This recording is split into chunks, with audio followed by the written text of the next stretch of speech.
అమరాబాద్ మండల కేంద్రంలో వివేకానంద విగ్రహం వద్ద భారతీయ జనతా పార్టీ మండల అధ్యక్షులు బొడ్డుపల్లి శ్రీనివాస్ ఆధ్వర్యంలో మన భారత ప్రధానమంత్రి నరేంద్ర మోదీ చిత్రపటానికి పూలాభిషేకం చేసిన బీజేపీ నాయకులు ఈ కార్యక్రమానికి ముఖ్య అతిథిగా బీజేపీ జిల్లా కార్యదర్శి ఇస్లావత్ శ్రీను నాయక్ పాల్గొని మాట్లాడుతూ ప్రతి సంవత్సరం రైతులకు మద్దతు ధర పెంచుతూ రైతులకు ఆర్థిక భరోసా కల్పిస్తూ ఖరీఫ్ రబీ పంటలకు మద్దతు ధర పెంచుతూ ఈ పంటకు 2,70,000 రూపాయలు కేటాయిస్తూ అదేవిధంగా క్రాప్ లోన్ పై రాయితీ ప్రకటించిన సందర్భంగా రైతులు ఎంతో సంతోషం వ్యక్తం చేస్తున్నారు.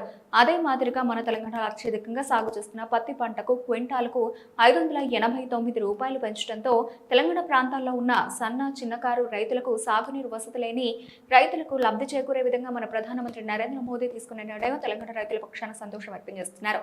అదేవిధంగా ఉన్నటువంటి తెలంగాణలో ఉన్నటువంటి ప్రభుత్వ అధికారులు రైతులకు నాణ్యమైన పత్తి విత్తనాలు ఇచ్చి రైతుల ముఖంలో చిరునవ్వు చూడడానికి సహకరించాలని భారతీయ జనతా పార్టీ తరఫున డిమాండ్ చేస్తున్నారు. అదే మాదిరిగా ప్రధానమంత్రి జన్మన యోజన పథకం నుండి తెలంగాణ ప్రాంతంలో ఉన్నటువంటి ఆదివాసీ చెంచుబిడ్డలకు ప్రతి ఒక్క కుటుంబానికి సొంత ఇల్లు ఉండాలన్న సంకల్పంతో నరేంద్ర మోదీ పథకాన్ని ఏర్పాటు చేయడం జరిగింది. కావున అధికారులు ఎవరో ప్రలోభాలకు తలొగ్గకుండా నిజమైన లబ్ధిదారులను గుర్తించి చెంచుబిడ్డల కళ్లలో ఆనందం చూడాలని మనవి చేస్తున్నారు. భారతీయ జనతా పార్టీ తరఫున రాబోయే రోజుల్లో ప్రతి చెంచుబిడ్డ తిరిగి ఏ ఒక్క లబ్ధిదారునికి అన్యాయం జరిగిన అధికారులపైన చర్యలు తీసుకునేంత వరకు భారతీయ జనతా పార్టీ పోరాటం చేస్తుందని, ప్రతి ఒక్కరికి ఇళ్లు వచ్చేంత వరకు అండగా ఉంటుందని తెలియజేస్తున్నారు. ఈ కార్యక్రమంలో బీజేపీ నాగర్ కర్నూలు జిల్లా ప్రధాన కార్యదర్శి గంగిశెట్టి నాగరాజు, అమరాబాద్ మాజీ అధ్యక్షులు గోలి రాజు, కిసాన్ మోర్చా ఉపాధ్యక్షులు నోముల చంద్రయ్య గౌడ్, కిసాన్ మోర్చా సీనియర్ నాయకులు నోముల శంకర్ గౌడ్, ఎర్రగిన్నెల వెంకటేష్ చారి, కుందేల మహేష్ యాదవ్, కంచర్ల అజయ్ నాగరాజు యాదవ్, నోముల పరమేష్, ఎలిజాల గణేష్, ప్రశాంత్, రాకేష్, శంకర్ గౌడ్, అక్షయ్, అరవింద్ యాదవ్, నోముల తిరుపతయ్య గౌడ్ తదితరులు పాల్గొన్నారు.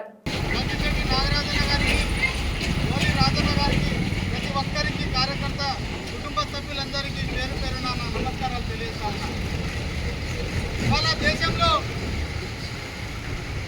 అనేక స్కీములు ఉన్నప్పటికీ కేవలం ప్రత్యేకంగా రైతులకు ఎప్పుడు వెన్నుదన్నుగా ఉండి ప్రతి ఏటా ఈ యొక్క పంటలకు ఏదైతే ఉందో ఆ మద్దతు ధరని ఇచ్చి రైతులకు ప్రోత్సాహం చేస్తున్నటువంటి సందర్భం ఇవాళ భారతదేశంలో కనిపిస్తూ ఉన్నది. ఎందుకంటే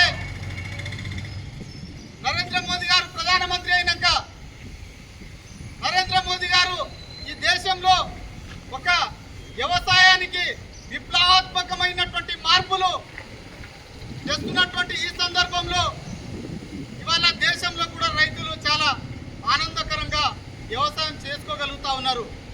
ఎందుకంటే గతంలో నీళ్లు ఇస్తే కరెంట్ ఇవ్వరు, కరెంట్ ఇస్తే నీళ్ళు ఇవ్వరు. ఇలాంటి సందర్భంలో వచ్చిన పంటలకు ఏదైతే ఉందో వాటిని ఎక్కడ అమ్ముకోవాలో కూడా తెలియలేనటువంటి పరిస్థితి. కానీ నరేంద్ర మోదీ గారు వచ్చినాక మన తెలంగాణలో ముఖ్యంగా వరి పంట కానీ పత్తి పంట కానీ ఇంకా వేరుశెనగ పంటలు కానీ ఇవాళ వీటికి ముఖ్యమైనటువంటి పంటలు మన తెలంగాణలో ఇవి పండిస్తూ ఉంటారు. కాబట్టి వీటికి గతంలో పత్తికి 3-4 వేలు కంటే ఎక్కువ దాటినటువంటి సందర్భంలో పోయినసారి 7,800 దాకా ఉన్నటువంటి పత్తి రేట్ను ఈ సంవత్సరం 583 రూపాయలు పెంచడం జరిగింది. అదనంగా ఇవాళ దాదాపుగా చూసుకుంటే 8,000 రూపాయలు మనం పత్తి ధర మన తెలంగాణలో చూస్తూ ఉన్నాం. 8,000 రూపాయల వరకు వేరుశెనగను మన తెలంగాణ లోపల ఆ ధరను చూస్తూ ఉన్నాం. కేవలం నరేంద్ర మోదీ గారు కేంద్ర ప్రభుత్వం నుంచి ప్రతి సంవత్సరం గిట్టుబాటు ధర పెంచుతూ ఉంటే ఈ యొక్క రాష్ట్ర ప్రభుత్వం కనీసం రైతులకు కానీ ఎలాంటి మద్దతు ధర లేకుండా రైతులకు ఇచ్చేటువంటి ఆ రైతు గిట్టుబాటు ధరనే కాకుండా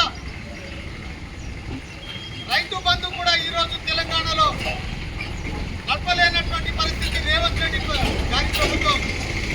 ఇంకా 3 పంటలు వెళ్ళినాయి. వీళ్ళు ప్రభుత్వంలోకి వచ్చినాక కనీసం ఒక పంటకి ఇచ్చే టైంలోనే 2 ఎకరాలకు మాత్రమే ఈ యొక్క రైతు బంధు ఇవ్వడం జరిగింది. కానీ 3 ఎకరాలకు 4 ఎకరాలకు ఇప్పటికీ రైతులకు కనీసం రైతు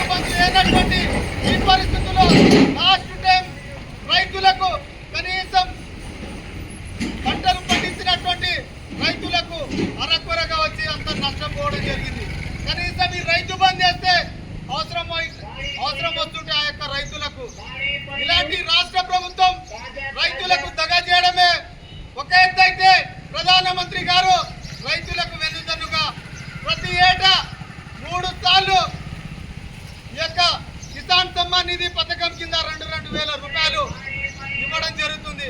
కానీ ఇవాళ నరేంద్ర మోదీ గారు ఖచ్చితంగా 2,000 రూపాయలు వేస్తా ఉన్నారు. కానీ రేవంత్ రెడ్డి వచ్చినాక రైతు బంధు ఆపడం జరిగిందనే చర్చ ఈ యొక్క తెలంగాణలో నడుస్తూ ఉన్నది.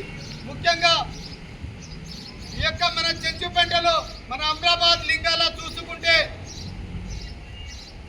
మొన్న నరేంద్ర మోదీ గారు చెంచులకు ఏదైతే ఉందో జన్మన్ కార్యక్రమం ప్రతి చెంచులకు వారి యొక్క ఇంటిని కళా సహకారం చేయాలని ఇప్పటికీ గతంలో 8,070 ఇళ్ల దాకా చెంచుల పెట్టలో ఇవ్వడం జరిగింది. కానీ స్థానిక ఈ యొక్క అచ్చంపేటలో ఎమ్మెల్యే అయినటువంటి వంశీకృష్ణ గారు రాష్ట్ర ముఖ్యమంత్రి స్థానిక అచ్చంపేట ప్రాంతానికి చెందినటువంటి ముఖ్యమంత్రి గారు ఖచ్చితంగా ఈ చెంచుపేటలో ప్రతి ఒక్క మీ అధికారులను పంపించాలి. ఏ చెంచు వ్యక్తులకు వారి యొక్క ఇంటిని కూడా కళా సహకారం చేయకుండా ఎక్కడ వారిని అడ్డుకోకూడదని చెప్పి తెలియజేస్తా ఉన్నాం. ప్రతి ఒక్కరికి చెంచుపేట లోపల చెంచు సోదరులకు ఖచ్చితంగా దయనీయమైనటువంటి ఆ గుడిసె లోపల వారు జీవిస్తూ ఉన్నారు. కాబట్టి ఖచ్చితంగా వారిని ఇల్లు లేని వాళ్లకు గుర్తించి నరేంద్ర మోదీ గారి నుంచి ఇల్లు ఖచ్చితంగా శాంక్షన్ అవుతుంది. మీ యొక్క పని ఏదైతే ఉందో వారిని గుర్తించి ఖచ్చితంగా వారి యొక్క ఇల్లు సహకారం అయ్యే విధంగా చూడాలని చెప్పి కోరుకుంటూ ముగిస్తా ఉన్నా. జై హింద్, జై భారత్.